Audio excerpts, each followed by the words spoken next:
So welcome to this episode of This Cycling Life Leadership Bites. Today I'm delighted to welcome Professor Josh Miller, who's a clinical associate professor at the University of Illinois in Chicago. But rather than me saying too many words, I'll ask Josh to give a quick introduction to himself. Hey, Jamie. Thanks a lot for having me. I wanted to say hello to everybody. I am a clinical associate professor here in Chicago, Illinois, and I currently teach undergraduate and graduate students in the area of exercise physiology. A lot of interest in cycling, as you can kind of see behind me, and just want to take it from there. As we continue going through our talk, I definitely touch upon other stuff for you. Good stuff, Josh. Thanks a lot. Oh, I should say Professor Josh. Thanks, Professor Josh. So, Professor Josh, you're being a bit humble as well, because of course, Professor Josh has also been an advisor to pro teams, other sporting teams.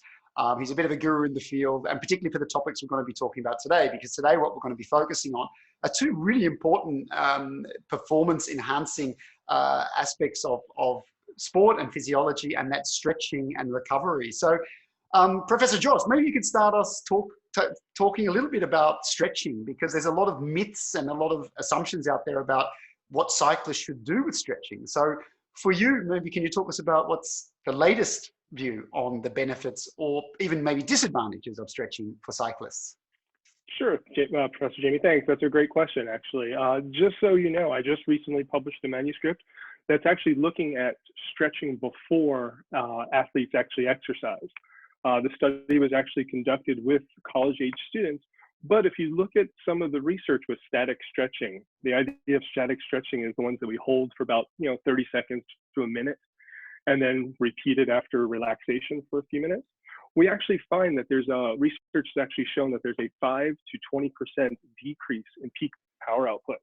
So if you've been actually watching Professor Alby's talks on sprinting and how he described the fact of, early in your exercise, you should do your sprint training. What might actually happen, especially if you're getting ready to do some training, you'll actually see a great decrease in peak power output when you first start. So maybe taking your stretching and put it towards the end would be better for athletes. Wow, that's amazing. You refer to Professor Alby, so that's Alan Davis, who is our sprint guru on this cycling life. And it's really interesting what you say, because actually a lot of athletes think that the best thing to do before doing a workout is stretching. So, you mentioned these sort of numbers. So when should athletes stretch then? You can definitely do potentially some dynamic stretching. The idea behind dynamic stretching is maybe like a sport related stretch.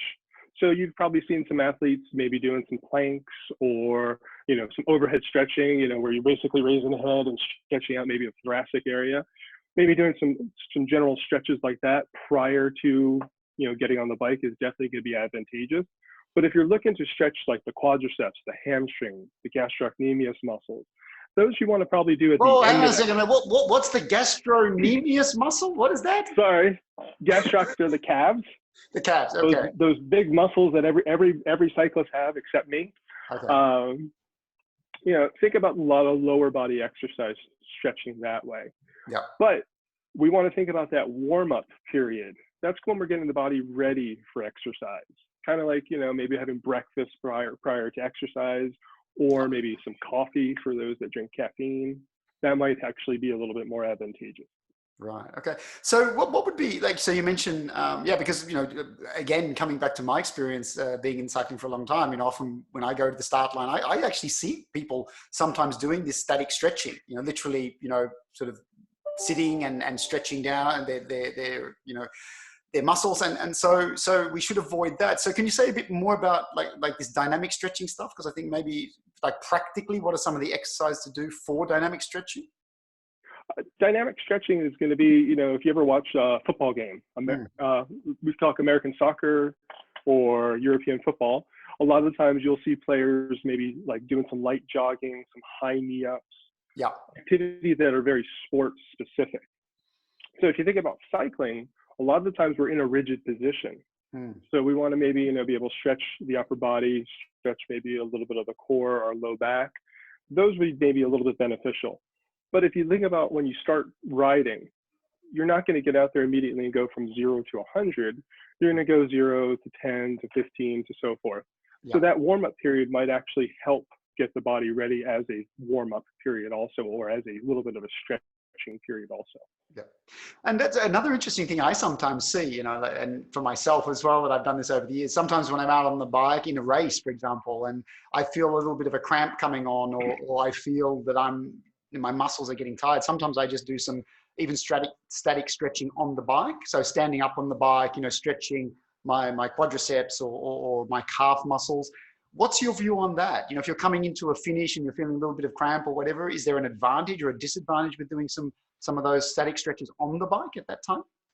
It probably will help during that period of time. I don't know if there's really a lot of literature out there, but if you actually watch some of the races, the Giro or the Tour or some other races, you'll actually see, you know, definitely see guys tighten up their shoes. You might see some guys stretching out their quads, especially, you know, coming up with cramps. But that's definitely going to be just getting that mobility back, because, you know, you're in that position 4 or 5 hours. You're definitely going to be tightening up. So you want to definitely move around on the saddle, definitely move your hands in different positions. So that way you're not going to be stuck in the same position. Yeah. And what about like warm up and stretching? So what does the physiology research tell us about that? I mean, so, you know, some people would sort of stretch as part of their warm up regime. Should we be, and again, we're coming back saying we should avoid the static stretching before particularly those exercises where we need that more explosive power. But what sort of a warm up should we be doing before we say do some of these dynamic stretches to avoid injury, and then even post, you know, exercise post competition? Maybe you could talk there about the stretching there as well. Sure. Big thing when it comes to injury prevention, we always think about stretching as helps to reduce the risk for injury. A lot of the research has shown that that's not really there. It's definitely something that we talk about. It's like kind of like those old wives' tales that we've always heard. Don't, you know, go swimming after you ate a meal, you're going to, you know, drown or something along that line. But the big thing is definitely doing a warm up, getting the body ready for exercise, because you think about it, there's energy systems within the body, whether it's an aerobic or anaerobic system. We have to get things primed and ready to go. You don't just start up a cold car before you go. You turn it over, you let it run for a little bit, and then you are able to drive away. So definitely maybe doing a light warm up on the bike, 5-10 minutes.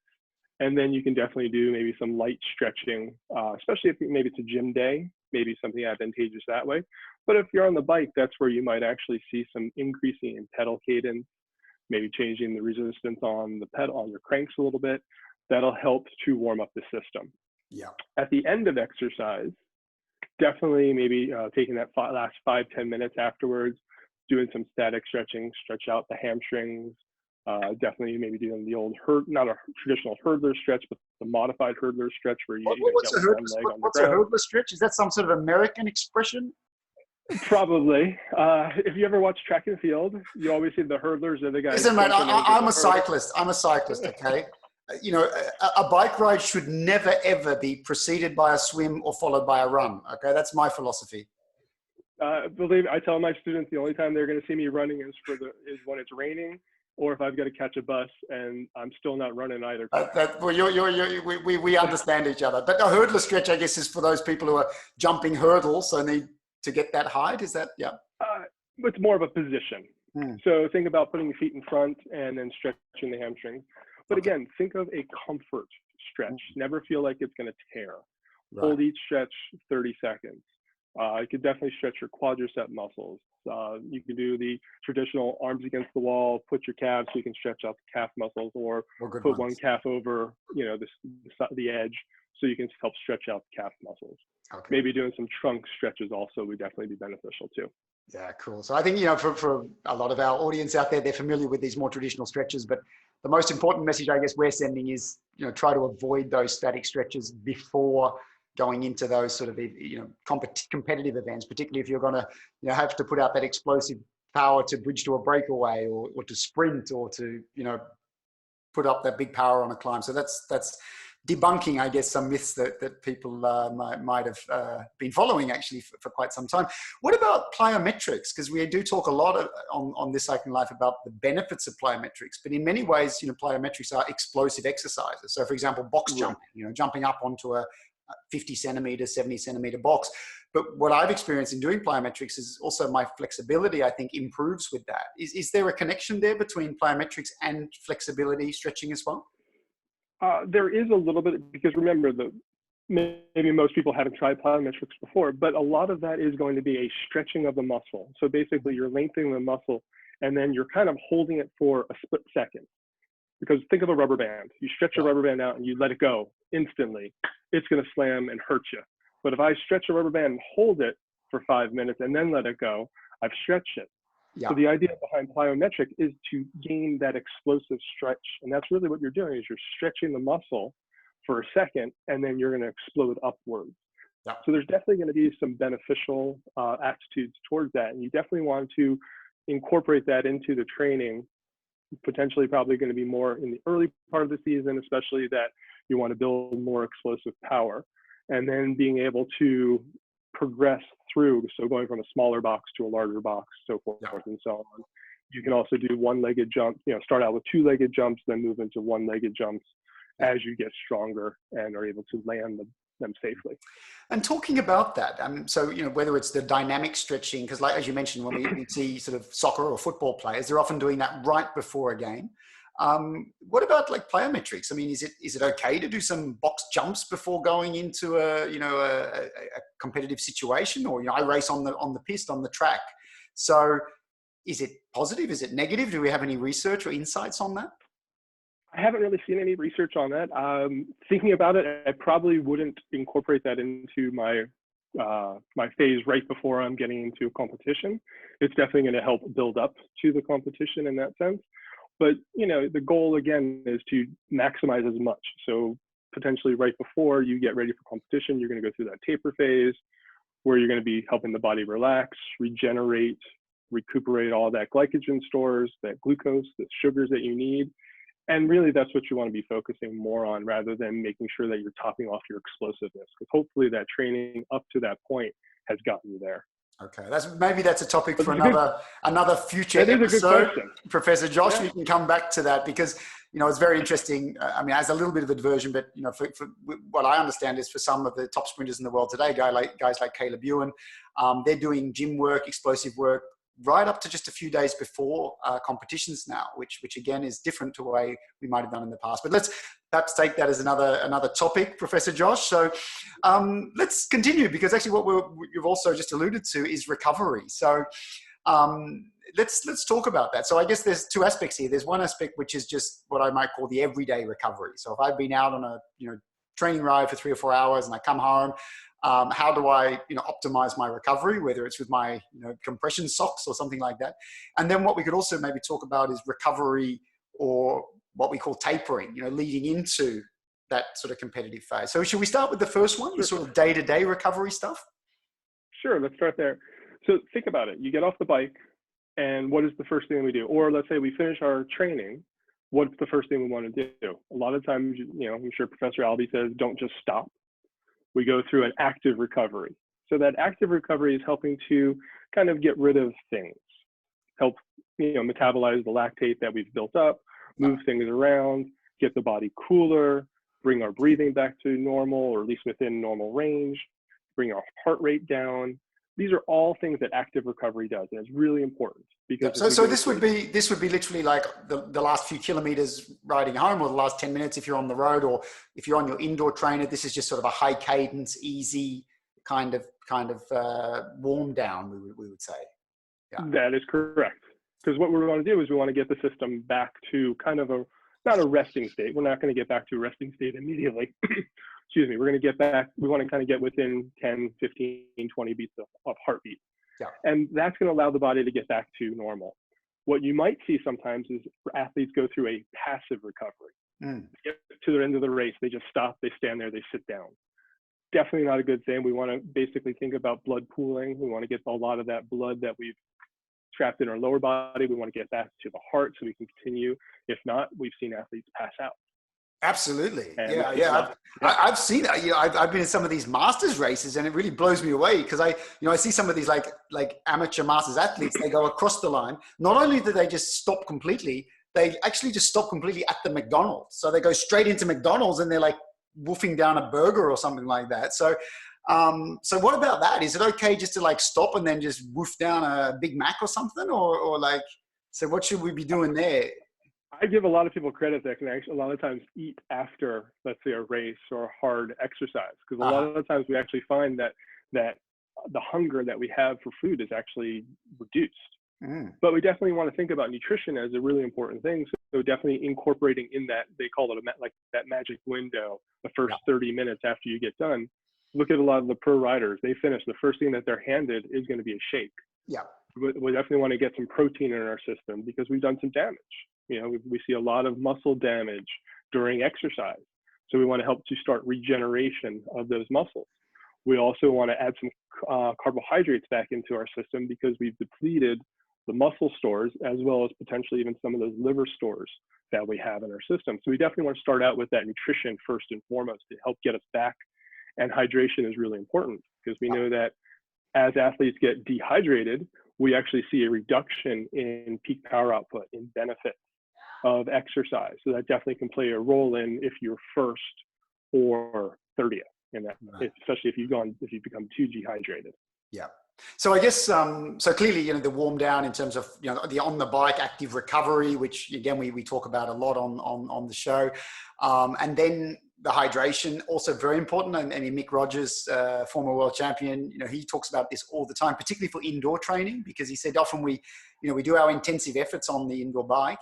And we don't really appreciate the fluids that we're losing and how that can impact us. So do you see anything different about sort of indoor versus outdoor and recovery or warm down or hydration? Probably the biggest thing that we, again, like Mick said, actually, you don't realize how much water loss you have because, you know, if you're indoors and maybe you don't use a fan or you have a fan, but it's not that great. You don't get enough evaporation, so you can actually see the water pooling underneath you. Maybe you only had one bottle, two bottles. And let's say you're on the bike for an hour and a half, you're definitely going to see some potential weight loss, especially if the room is kind of warm. Yeah. So that can definitely affect how a person's doing. And so making sure that you have some proper hydration, whether it's some water, potentially even having a fan on you or the window open, that'll definitely help out also. Yeah. And what about like this other stuff? Like, you know, a few years ago, everybody was into cold water immersion, you know, like you finish your race and then you leap into an ice cold bath or again, we talk about compression. That was a big hype for a while. So to what extent does this kind of stuff really make a difference with recovery based again on the scientific research, Professor Josh? Well, it's a good question for Mr. Jamie. So there actually has been a lot of research done on hydrotherapy. Whether it is cold water immersion, contrast water, or even hot water. So whoa, hang on a second. What the heck is so I get the cold water, the hot water. What's contrast water? What's contrast that? Is hot and cold. So imagine having two pools. You jump in the cold pool, and then you jump in the hot pool, and you do that back and forth. Look, Josh, Professor Josh, I'm Australian, mate. So English is my second language, right? Just keep it simple. Keep it simple. But that's good. I get it. So it's contrast, hot, cold. Yeah. Okay, sorry to interrupt. That's all right. No, it actually works out really well because contrast water does actually help with recovery. Yeah. So the big thing is thinking about also, are you in a pool that you have the ability to stand? Because think about that pressure, kind of like compression socks. The idea behind compression socks is to help keep blood flow going back to the heart. So the idea with the hydrotherapy is to help put pressure on the feet that keep on pushing up higher and higher, especially if you're, say, up to your chest. Yeah. That's more beneficial than having someone sit in the pool. Right. But there is benefits to cold water and contrast water therapy. Hot water therapy right now is kind of, they've kind of shied away from that. Yeah. But the big thing is also temperature. So cold water therapy, we want to be somewhere between 10 to 15 degrees Celsius. Yeah. So now, that's like 50 something degrees Fahrenheit. 50 to 59 degrees Fahrenheit for us Americans. Sure. And then hot water, so for that contrast bath, would be somewhere between 38 to 40. Well, so we're looking 100 to 104.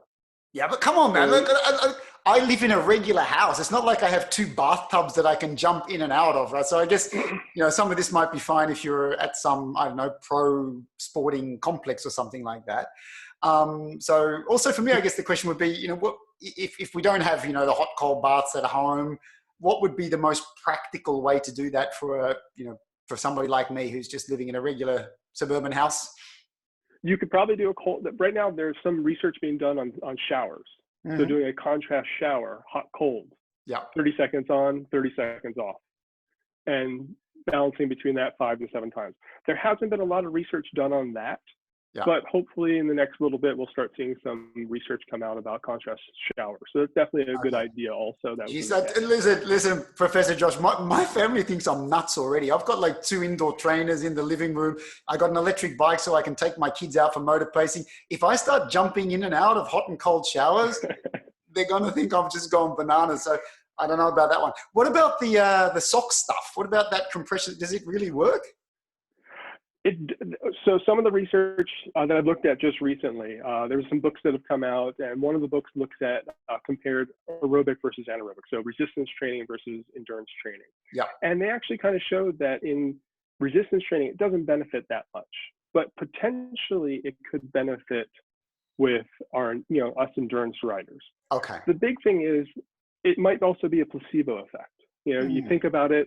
You've been told that it works, you take it, you do it, and miraculously, it makes you feel better. Okay. So it might help with that delayed muscle pain, those DOMS, delayed onset muscle soreness.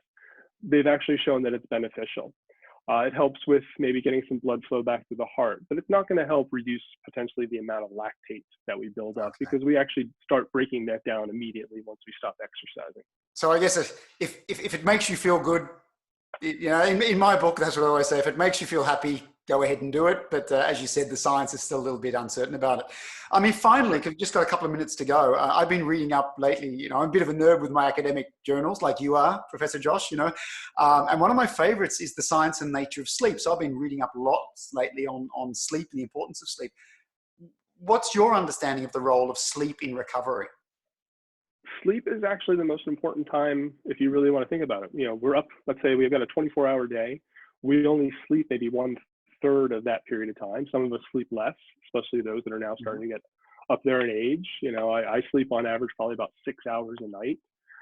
So I'm, you know, starting to see some of that. But we actually see that the benefit is that regeneration. We want to be able to rebuild. We break down the muscles a little bit. So we start affecting them, and we need that time to help regenerate. So that sleep is actually going to be beneficial because we release hormones. Yeah. Growth hormone is probably one of the biggest that we actually release while we're sleeping that helps to regenerate, allows us to rebuild, and basically gets us ready for the next time we exercise. Very important because so Lance Armstrong must have slept an awful lot because I understand he had pretty high levels of growth hormone along the way, but maybe that's another topic, Professor Josh. We won't go there. So that's really interesting. So, because I think, again, we can talk about all this stuff like, you know, the cold water immersion or the compression socks, but at the end of the day, what I understand from you is that sleep is probably the most important. And yet one of the things that I perhaps see is that, you know, with athletes, with cyclists, we put an awful lot of attention into our training, into our nutrition, but we don't put a lot of attention into our sleep quality. Has that been your experience working and researching in the field? And is there any tips you could give to people to get a better night's sleep? For example, you mentioned, you know, the cold water versus hot water. So I read a paper recently that said, avoid getting overheated in the evening because to get to sleep, you need to lower your core temperature. Any other tips or tricks you could give people? Definitely reducing the amount of blue light. You know, a lot of us are on computers, especially now that a lot of us are working out of home. Definitely maybe putting a filter on your computer. I know a lot of computers do that now. Yeah. Potentially even cutting out the amount of activity you do that last hour. Maybe think about reading a book before you go to sleep. Take that last hour, or like you actually say, maybe journal a little bit. Kind of helping to think about changing your mind thoughts in that sense. Calm down. Potentially, reducing caffeine. Some of us are caffeine responders. I don't respond at all to caffeine. I can drink 4 cups of tea. I'm not a coffee drinker, but I can drink a lot of tea before I go to bed and fall asleep with no problems. Maybe getting a face mask, you know, cover your eyes. Earplugs are definitely advantageous. You talk about keeping the house cool. That's going to be really important also. And probably just making sure that the room is comfortable for you. That's going to be probably one of the key things there, because if you're not comfortable in their spot, maybe, you know, the mattress is maybe a little bit older, it just isn't, you know, too hard, that can definitely affect sleep also. Great. Okay, good. Professor Joss, I'm aware of the time, so we've had a terrific 20-minute discussion. I've learned a lot, and also I think we've provided our audience some very, very practical tips and tricks. So thanks very much for your time. We'll definitely have Professor Josh back on another episode of This Cycling Life. If you do have any physiology-related questions, please do send them in to us, and we can put those to Professor Josh in a future episode.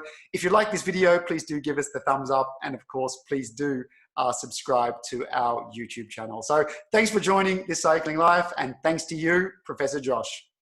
Thanks, Professor Jamie. Appreciate it.